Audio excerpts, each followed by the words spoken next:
Hello everyone, today I am showing you how to measure the flux, the unknown flux from the known concentration. So let's start. At first you have to go the sensor and you must need a standard anemometer. So that's why I take this one here and I double click on the sensor and this window will appear here. Then I set the height of 1.5. That's all. Then I need a shape because this is our sources. Actually, all sources are available here, and this is our sources, and we can select our gases.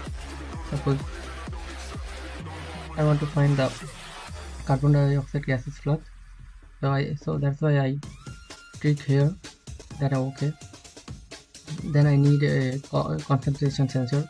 I choose the line concentration sensor and another normal concentration sensor are here. If you want, you can take this one.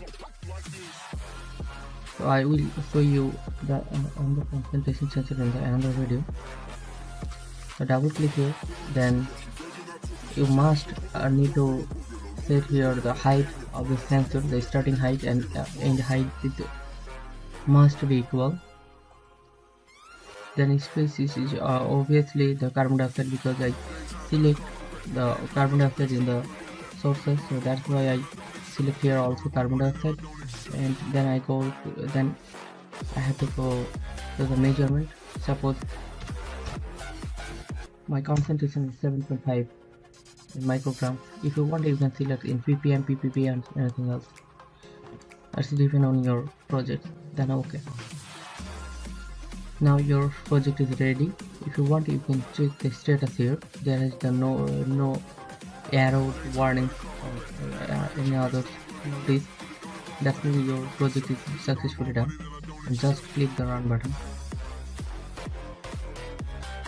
Need some time. The simulation is done. Then if you click here, then here this window, this little window, we are showing the emission rate here 0.2446. It's definitely calculated. And if you change the concentration value here 10 and run again, so here also change the emission rate. So next tutorial I will show you how to measure the two separate sources value. Thank you for watching this video.